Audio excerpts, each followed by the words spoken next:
Somnifère, le podcast. Gardez l'amour dans votre cœur. Une vie sans amour est comme un jardin sans soleil où les fleurs sont fanées. La conscience d'aimer et être aimé offre tant de chaleur et de richesse à la vie que rien d'autre ne peut apporter. Écrit Oscar Wilde.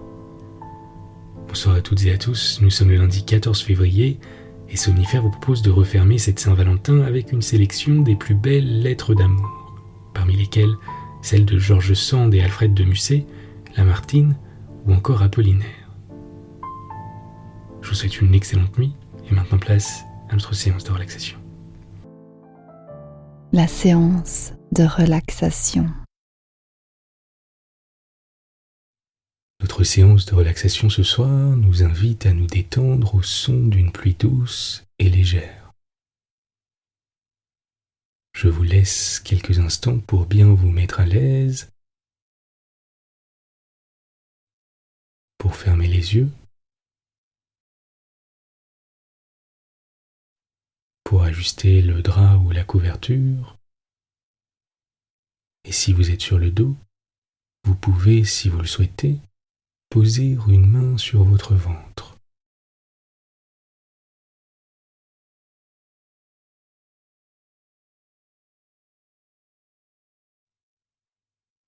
Pendant quelques instants, portez simplement votre attention sur les mouvements de votre respiration.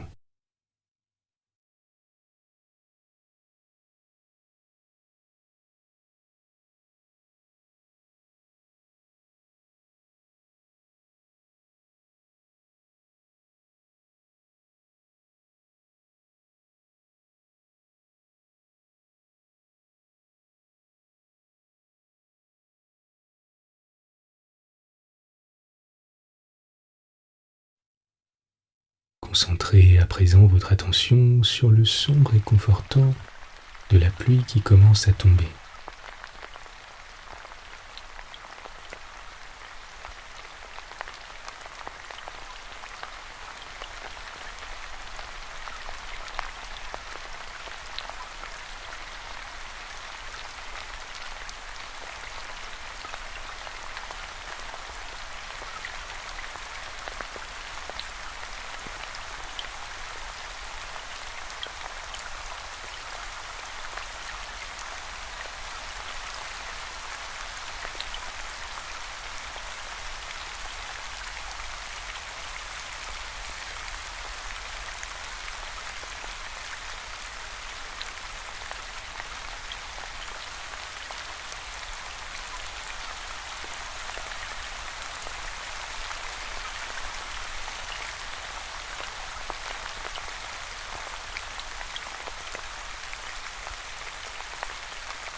Soyez attentifs aux variations de vitesse.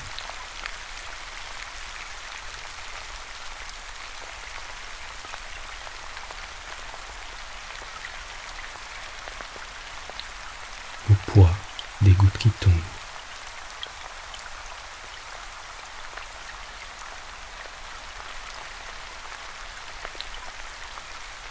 Au bruit distinct que les gouttes forment en s'écrasant.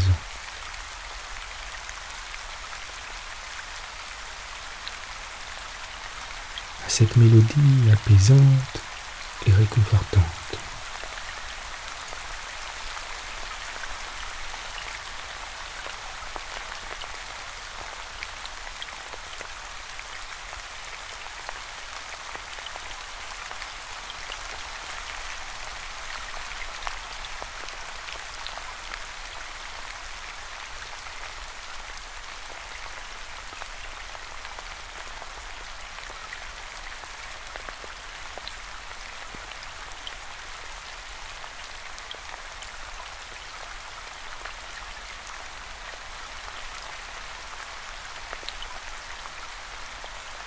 Les gouttes de pluie continuent de tomber à leur rythme,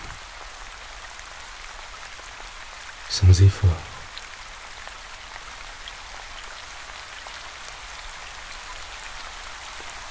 Avec constance.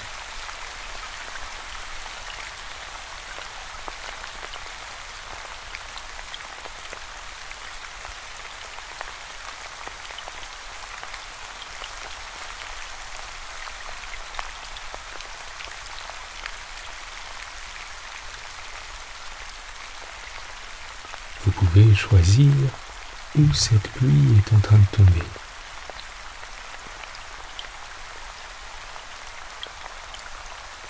Peut-être sur le pavé d'une ville endormie.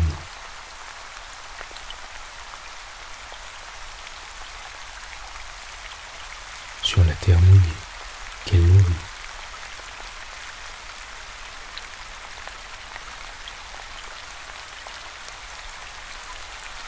Sur la toile d'une tente.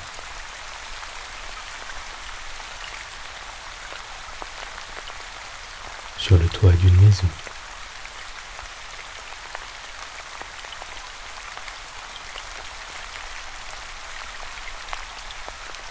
Laissez votre pluie tomber où vous le souhaitez.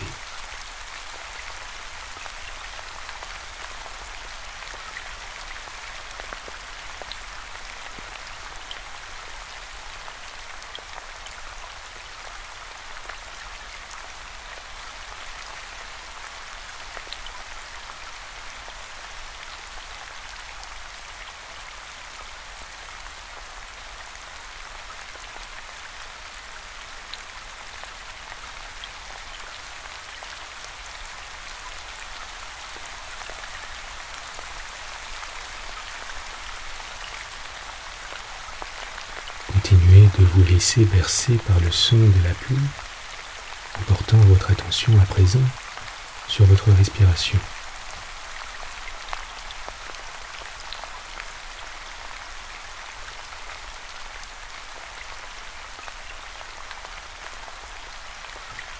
Sur l'air qui entre et sort de vos narines.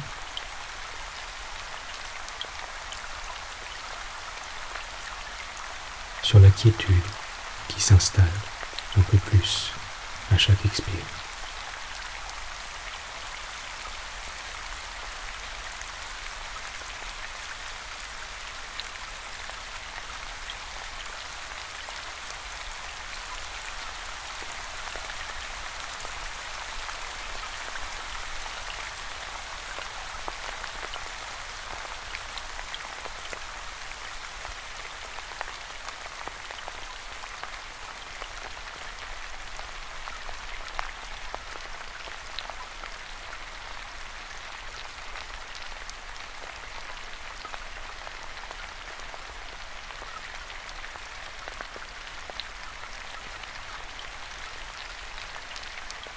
Notez comme la pluie fait ressortir l'odeur des choses.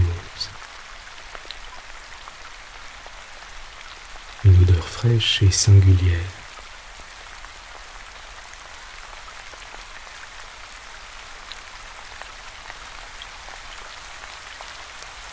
L'odeur des trottoirs mouillés.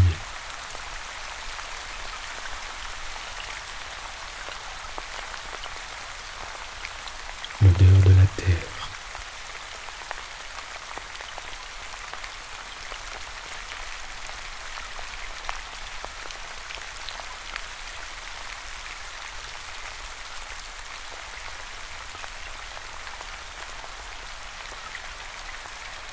Tentez du mieux possible d'imaginer l'odeur de cette pluie qui tombe.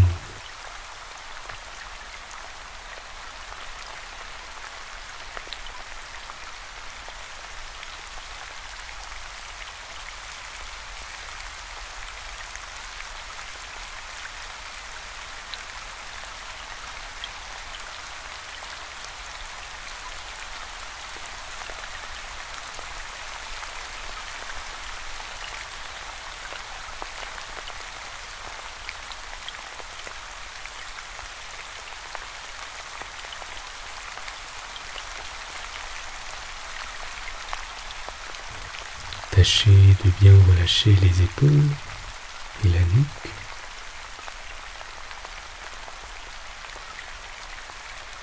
Vos hanches.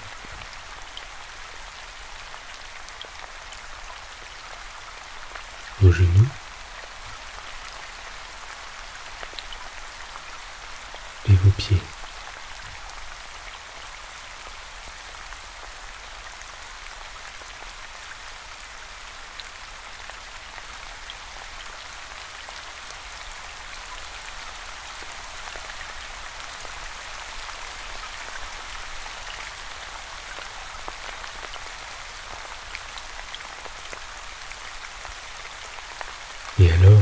détendre vos images, autorisez votre esprit à divaguer.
Vous êtes calme et détendu.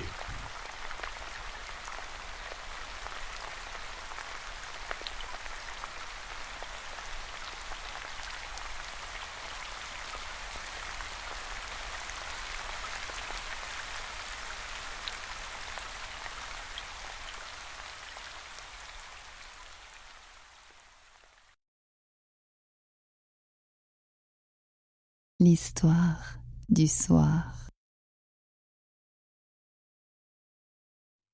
Lettre de Lamartine à Mary-Ann Birch.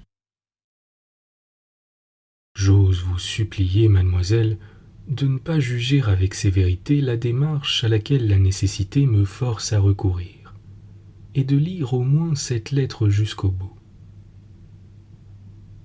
Je n'ai pu vous voir sans vous aimer, et chaque jour, comme chaque parole, a contribué depuis à fortifier en moi ce penchant d'abord involontaire, mais que la raison et la volonté approuvent également aujourd'hui. Je ne puis me résoudre à m'éloigner sans vous l'avoir au moins découvert. Je sais qu'il eût été plus convenable de commencer par en parler à d'autres qu'à vous. Mais je sais aussi que d'après la différence de religion et de patrie qui est entre nous, mes premières démarches auprès de madame votre mère auraient été probablement repoussées au premier abord. Et comme le bonheur de ma vie dépend du succès de ces démarches, il fallait que je m'assurasse auparavant de vos propres sentiments, et que j'obtinsse de vous-même la permission de les entreprendre. C'est pour vous la demander, mademoiselle, que je vous écris dans ce moment. Je sais que vous ne consentirez peut-être pas à me répondre, mais permettez-moi du moins d'interpréter votre silence comme un consentement à mes désirs. Si je puis me croire assez heureux pour que vous partagiez seulement en silence les sentiments que vous avez fait naître, rien ne me coûtera pour parvenir au terme de mes vœux que je pourrai croire les vôtres. Nous aurons sans doute des deux côtés des obstacles d'égale force. Mais aucun obstacle ne peut être aussi fort que le sentiment qui me guide. Ce sentiment, que j'ai connu une fois en ma vie, n'a pu être arraché de mon cœur que par la perte de ce que j'aimais. Depuis ce temps, j'ai vécu dans une parfaite indifférence. Mais je vous ai connu. J'ai trop apprécié en vous tant de qualités parfaites, tant de rapports entre nos goûts et nos sentiments, tant de perfections inconnues peut-être même à vous-même, pour ne pas sentir que je serais le plus heureux des hommes d'obtenir votre main et d'unir mes jours et ma destinée à la vôtre. Ce sentiment intime, profond, raisonné, inébranlable, m'aidera à triompher de tout, et quel que soit l'événement, il ne peut plus s'éteindre en moi. Je m'arrête. J'en ai peut-être trop dit. Mais je ne pouvais plus me taire. Non, vous ne me condamnerez pas. Et si vous m'avez jugé vous-même avec indulgence, vous comprendrez mieux que personne la force du sentiment qui m'entraîne. J'attends mon sort du premier regard qui suivra la lecture de cette lettre.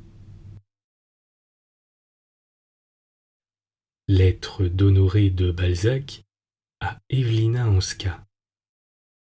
Mon ange, je viens de lire ta lettre. Oh, j'ai eu envie de tomber à tes genoux. Mon Ève, ma chère épouse, n'aie jamais une seconde de pensée mélancolique. Ah, tu ne me connais pas. Tant que je vivrai, je serai ton chéri. Je respecterai en moi le cœur que tu as choisi. Je ne m'appartiens pas. Mon amour, mon cher amour, je serai près de toi dans quelques jours, quand tu tiendras ce papier plein d'amour pour toi, auquel je voudrais communiquer les battements de mon cœur. D'ailleurs, je vais m'arranger pour y rester longtemps. Oh mon amour, fais-toi des yeux sereins, car il n'y a dans mon être qu'affection, amour, tendresse et caresse pour toi. Je vis en toi comme tu vis en moi. Jamais Dieu ne séparera ce qu'il a si fort assemblé. Ma vie est ta vie. Ne m'effraie plus ainsi. Ta tristesse m'attriste, ta joie me rend joyeux, je suis dans ton cœur, j'écoute ta voix par moments, enfin j'ai l'amour éternel, impérissable, angélique que je désirais. Tu es et le commencement et la fin, ma chérie, mon Ève. Comprends donc, je suis aussi exclusif que tu peux l'être. Allons, l'heure passe. Il faut t'envoyer à la grande poste pour que tu aies cela mercredi.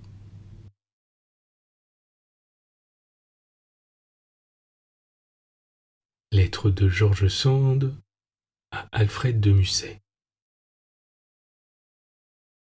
Non, mon enfant chéri, ces 3 lettres ne sont pas le serment de main de l'amante qui te quitte, c'est l'embrassement du frère qui te reste. Ce sentiment-là est trop beau, trop pur, trop doux, pour que j'éprouve jamais le besoin d'en finir avec lui. Que mon souvenir n'empoisonne aucune des jouissances de ta vie, mais ne laisse pas ces jouissances détruire et mépriser mon souvenir. Sois heureux, sois aimé. Comment ne le serais-tu pas? Mais garde-moi dans un petit coin secret de ton cœur, et descends-y dans tes jours de tristesse pour y trouver une consolation ou un encouragement. Aime donc, mon Alfred, aime pour tout de bon. Aime une femme jeune, belle, et qui n'est pas encore aimée. Ménage-la, et ne la fais pas souffrir. Le cœur d'une femme est une chose si délicate quand ce n'est pas un glaçon ou une pierre. Je crois qu'il n'y a guère de milieu, et il n'y en a pas non plus dans ta manière d'aimer. Ton âme est faite pour aimer et ardemment, ou pour se dessécher tout à fait. Tu l'as dit 100 fois et tu as beau t'en dédire, rien n'a effacé cette sentence-là. Il n'y a au monde que l'amour qui soit quelque chose. Peut-être m'as-tu aimé avec peine pour aimer une autre avec abandon. Peut-être celle qui viendra t'aimera-t-elle moins que moi, et peut-être sera-t-elle plus heureuse et plus aimée. Peut-être ton dernier amour sera-t-il le plus romanesque et le plus jeune. Mais ton cœur, ne le tue pas, je t'en prie. Qu'il se mette tout entier dans toutes les amours de ta vie, afin qu'un jour tu puisses regarder en arrière et dire comme moi: j'ai souffert souvent, je me suis trompé quelquefois, mais j'ai aimé.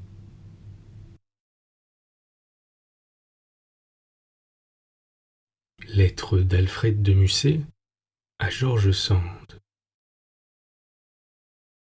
Mon Georges chéri, je suis à Genève. Je suis parti de Milan sans avoir trouvé de lettre de toi à la poste. Peut-être m'avais-tu écrit, mais j'avais retenu mes places tout de suite en arrivant, et le hasard a voulu que le courrier de Venise, qui arrive toujours 2 heures avant le départ de la diligence de Genève, s'est trouvé en retard cette fois. Je t'en prie, si tu m'as écrit à Milan, écris au directeur de la poste de me faire passer ta lettre à Paris. Je la veux, n'eût-elle que 2 lignes. Écris-moi à Paris, mon ami, je t'ai laissé bien lasse, bien épuisé de ces 2 mois de chagrin, tu me l'as dit d'ailleurs, tu as bien des choses à me dire. Dis-moi surtout que tu es tranquille, que tu seras heureuse. Tu sais que j'ai très bien supporté la route. Antonio doit te l'avoir écrit. Je suis fort, bien portant, presque heureux. Te dirais-je que je n'ai pas souffert, que je n'ai pas pleuré bien des fois dans ces tristes nuits d'auberge, ce serait me vanter d'être une brute, et tu ne me croirais pas. Je t'aime encore d'amour, Georges. Dans 4 jours, il y aura 300 lieues entre nous, pourquoi ne parlerais-je pas franchement? À cette distance-là, il n'y a plus ni violence, ni attaque de nerfs. Je t'aime. Je te sais auprès d'un homme que tu aimes, et cependant, je suis tranquille. Les larmes coulent abondamment sur mes mains tandis que je t'écris. Mais ce sont les plus douces, les plus chères larmes que j'ai versées. Je suis tranquille. Ce n'est pas un enfant épuisé de fatigue qui te parle ainsi. J'atteste le soleil que j'y vois aussi clair dans mon cœur que lui dans son orbite. Je n'ai pas voulu t'écrire avant d'être sûr de moi. Il s'est passé tant de choses dans cette pauvre tête. De quel rêve étrange je m'éveille. Ce matin, je courais les rues de Genève en regardant les boutiques. Un gilet neuf, une belle édition d'un livre anglais, voilà ce qui attirait mon attention. Je me suis aperçu dans une glace, j'ai reconnu l'enfant d'autrefois. Qu'avais-tu donc fait, ma pauvre amie? C'était là l'homme que tu voulais aimer. Tu avais 10 ans de souffrance dans le cœur, tu avais depuis 10 ans une soif inextinguible de bonheur, et c'était là le roseau sur lequel tu voulais t'appuyer. Toi, m'aimer, mon pauvre Georges. Cela m'a fait frémir. Pauvre Georges, tu t'étais trompé. Tu t'es cru ma maîtresse, tu n'étais que ma mère. Le ciel nous avait fait l'un pour l'autre, nos intelligences, dans leur sphère élevée, se sont reconnues comme 2 oiseaux des montagnes. Elles ont volé l'une vers l'autre, mais l'étreinte a été trop forte. C'est un inceste que nous commettions. Tu vis, tu es belle, tu es jeune, tu te promènes sous le plus beau ciel du monde, appuyé sur un homme dont le cœur est digne de toi. Brave jeune homme, dis-lui combien je l'aime et que je ne puis retenir mes larmes en pensant à lui.